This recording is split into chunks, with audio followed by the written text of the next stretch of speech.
And I'm going to move over here because of the reflection of the light on the camera. So if you'll excuse me, plus I'm not giving my back to anybody. I am Richard Hernandez, and I am the chairman of the Sunnyside Recall Committee.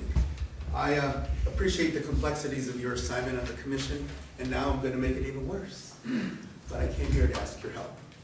Let me share with you a couple of things. First of all, everybody says when it comes to school elections that we're talking about, you know, something that is not supposed to be Republican or Democrat. Have any of you ever talked about your kids? The minute you talk about children, this is one of those issues that people get inflamed immediately. Because when you talk about their kids and their education, people get very excited. And I want to share with you, as I'm listening to all of you, I have 150 people on my committee and a zero budget. So as you guys can appreciate in this room, try running that group. So I'm here to ask your help. Here's what's happening. We have an election in 11 days. So I realize that it's crunch time, if you will. Okay. 11 days. Over 90% of the population is Hispanic in Sunnyside. So you add that to the pot, we have all kinds of issues going on, right? And I'm sure that all of you have seen some media coverage. If you haven't, I invite you to. There's been over 150 articles of the Arizona Star. Okay. Some of you may not know, but Sunnyside elections has been discussed in the LA Times, the New York Times, the Washington Post. When I got elected to be the chairman for this committee, I said to myself, oh, this is a simple process. Right. I've gotten calls from Senator Flake, Representative Grijalva, Gabby Gifford. Okay. I mean, this thing is so complicated, and I'm a novice. I'm not an expert like you guys. I'm just a voter. And I'm a very passionate person, as you probably can tell, and I'm probably an alpha, as many of you can tell also. So here's what the issues are to us, and I want to be very clear with this. Knowing that 90% of the population is Hispanic, knowing that we have the issues of English, Spanish, we have most of the children who are Native American or indigenous, they go to Sunnyside schools. Why? Because of proximity to their property, right? The Tohono O'odham over there by San Javier Mission, those kids go to Sunnyside. You got New Pascua, the Yaqui, and you got Old Pascua. Well, Pascua is also part of the Sunnyside district. So you add into the mix that you have the indigenous group, right? It's really complicated. And so then we come to you, and here's what we're asking. We're asking your help today. I have a lot of concerns. Pima County has had, in the past, some questionable behaviors when it came to election. No reflection on you personally, okay? But as an end result, because emotions are so high, if you haven't, when you leave here, drive down to the south side, you'll find a sign on every corner. You'd swear it was a general election. But to the people of that community, this is big time. $100 million a year is what Sunnyside generates. It's one of the top 10 employers in Pima County. So there's a lot involved here. It's just not some little school district. When I get comments from Pima County, it drives me crazy as an individual. They tell me this is such a small election. You know, I mean, compared to what they do. So if it's such a small election, here's my question to you, and this is why I'm coming to you. I'm going to share with you that my biggest concern is our election is May the 20th, 11 days away. Pima County is proposing that on the Friday before, that they take a sample ballot and they do a pre-count. And I vehemently disagree with that. If this is such a small election, according to Pima County, then because of all the problems involved with it and all the media coverage, okay, and because this is predominantly Hispanic, I am asking your support for the recall group, that we go out to the county and we say, let's count the ballots. You guys know better than I do. You know what Pima County is capable of. We're going to have less than 5,000 ballots, significantly less than 5,000 ballots. Is that not something Pima County can establish in an hour or two? Is it not appropriate to have every one of the people running for the office, every one of the candidates, and two of them are here, and by the way, they're in the middle of an election. I mean, they should be out there knocking on doors, right? I know Mike's a little anxious to visit with you, so I'll be quick. I know, I talk a lot, okay? And Eric just had a death in the family. His mother-in-law just passed away 2 days ago, and he's in the middle of election. So you can understand the emotion involved with this at Sunnyside. So I'm coming to you and saying, I need your support. We need to come to Pima County and share with them that we want to count all the ballots because You shared with me how capable you are, and I've listened to you, and I know what you're able to do. Let's just do this at one time, at the end of the day, at 7 p.m. Every candidate can have their representative present.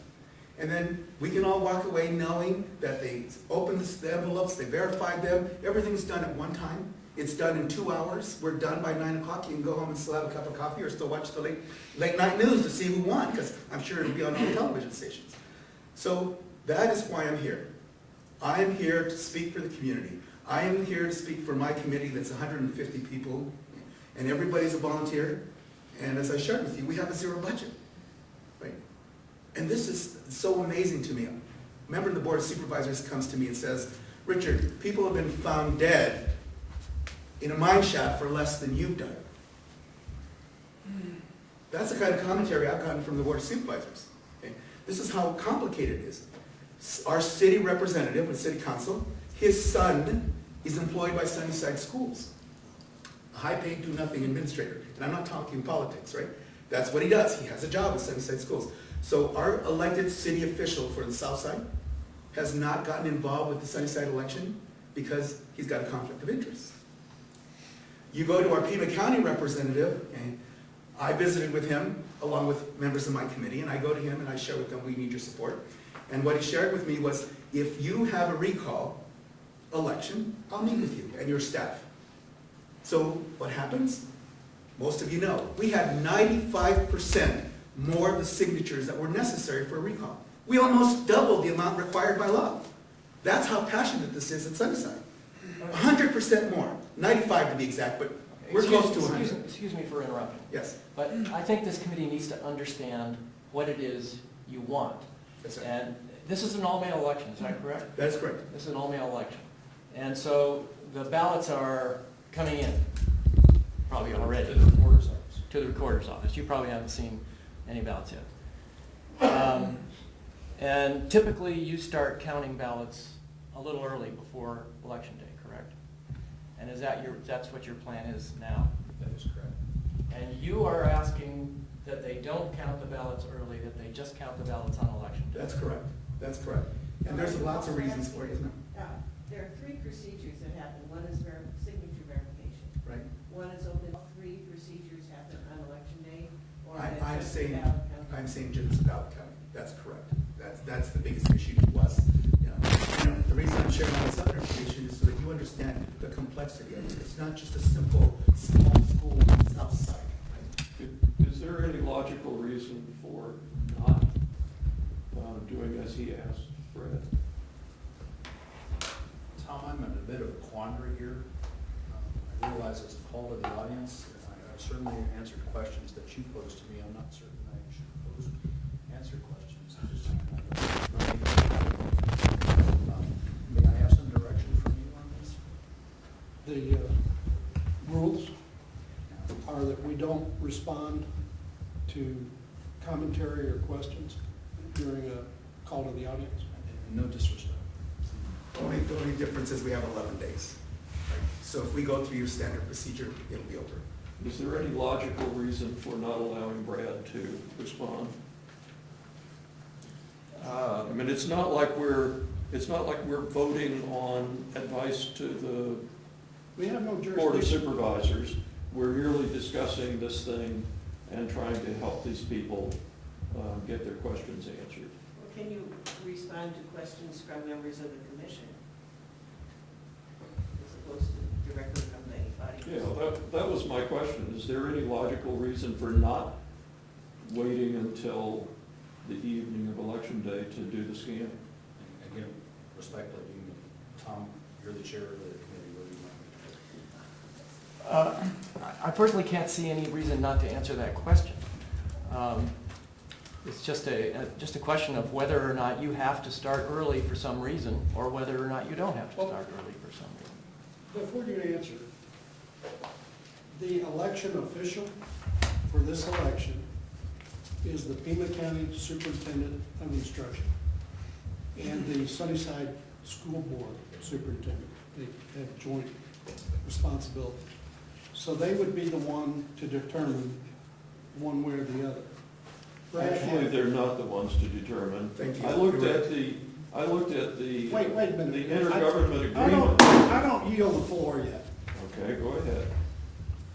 Brad has no authority to start making changes and doing things here, there, and yonder. That is determined by the election official. The election official can tell them to go one way or the other. If this body doesn't like what the election official tells them, or is not getting a response, or doesn't get an audience with the election official, their recourse is to go to the courts and enjoin the elections department from doing anything other than what they want done. We have no jurisdiction here to make a recommendation to the Board of Supervisors or to Brad or anybody else how to conduct this particular election.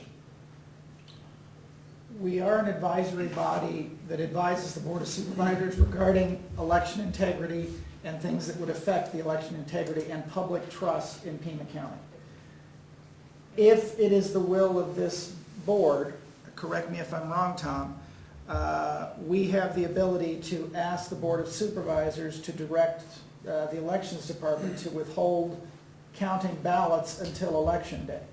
As an advisory board, I think that would be well within our scope of capabilities.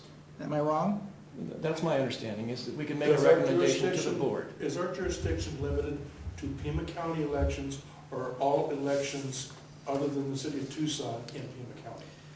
The function and purpose of the Pima County Election Integrity Commission is chartered as an advisory group reporting to the Pima County Board of Supervisors. The purpose is to help improve the conduct of elections by examining the systems and processes behind them in order to improve functioning of and public trust in the Pima County electoral process. Well, this item is not an agenda item. There's been no notice of it. We can't take a vote on it at today's meeting. If we want to schedule an emergency meeting to vote on this so that we can advise the Board of Supervisors as to action they can take, we can do that. I don't think that it's necessary for us to take a vote on anything. And the intergovernment agreement basically gives Brad carte blanche to run the election however he sees fit. So the school superintendent has essentially given his authority over to Brad. And all we're doing right now is having a discussion. Have you read the intergovernmental? I did read the intergovernment agreement. All we're doing right now is having a discussion. We're not making any decisions, and I'm just asking Brad to tell us if there's some reason for needing to start scanning ballots early that I'm not aware of, because it sounds to me like doing 5,000 ballots in a couple of hours on election night is entirely doable. So is there some other thing that I'm not aware of that would prevent it? Now, certainly after this discussion is over, these people are free to go into the court and get some judge to rule against whoever they want. But for right now, I would think that it would be a whole lot easier just to have a little discussion and see if we could get understanding between us, Brad, and the committee as to what's going to happen and why it's going to happen. And don't you set the schedule for when you're going to do different things? Is this in law that you have to do things at a specific time? The law, certainly as you are well aware of, thank you, says that you have to have a successful logic and accuracy test first. Thereafter, tabulation of ballots could potentially begin. Certainly the volume of ballots that will be counted for the Sunnyside School District recall election, however many that turns out to be in the final analysis, is much smaller than a countywide election for a presidential election.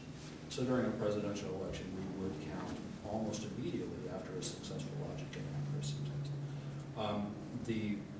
Just as an individual who's running a business or a household or a school district has certain numbers of resources, time, people, materials, and a lot of things going on all at the same time in terms of the scheduling of when we're going to be counting ballots for a particular jurisdiction. So those are some of the factors we use in deciding what's going on. I mentioned to you already that we are already accepting petitions for individuals running for the primary election. On May the 15th, we begin receiving pro and con statements for the animal care bond issue that's coming on. We're going through this RFP process that's already been mentioned here. We're interviewing new employees to help us during the 2014 election cycle. So there's a lot of things going on, not just this election. And this election is important. But that's why it is scheduled at the time. But theoretically, if you were to do everything, the logic and accuracy in the counting all on election day, how would this affect your operations? I would not be comfortable with doing a logic and accuracy test immediately before the count of the ballots, because there is always the possibility that you're going to find an error within the logic and accuracy test. So, and that's the reason why you have those tests. We haven't had it happen here in Pima County for quite a while. But if you have an error, something doesn't quite add up within the logic and accuracy test, you have that cushion of time before you actually begin to count ballots to get it rectified. Also, if we do find an error within the tabulation, then we've got to file a brand new program at the Secretary of State's office. So, Mr. Chairman? if you had the logic and accuracy test, say on Monday or Friday or whatever, some other day, could you handle all the ballots on Tuesday with that interview?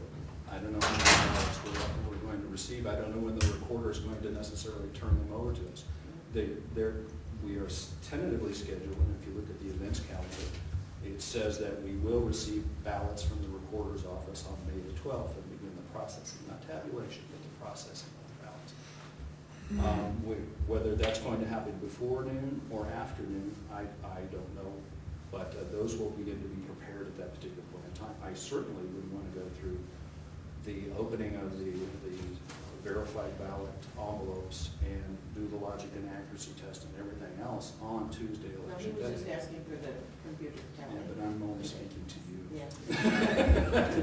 Mr. Chairman, let me ask the sheriff a few more things. There's already been an LNA test done. I didn't bring it with me, but here's part of the problem. The LNA test, according to the Pima County Superintendent's Office, has been completed. Yet, I'm just telling you what Pima County, in fact, thank you. Here's a copy of it, should anybody want to visit with it. It's already been done by the Pima County Superintendent's Office and signed up.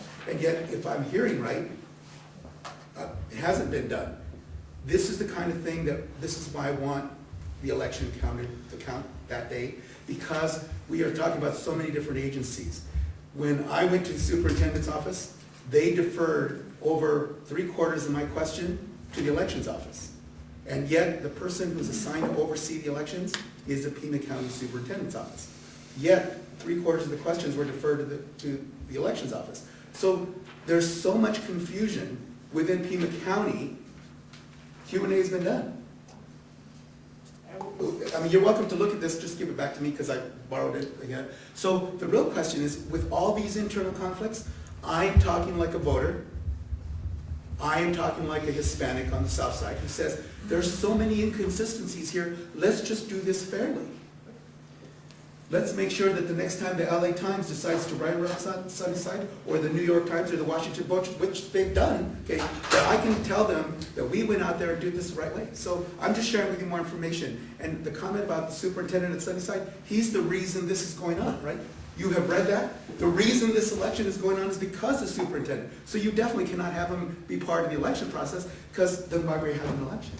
I have another question for Brad. Are we talking about the same logic and accuracy? No.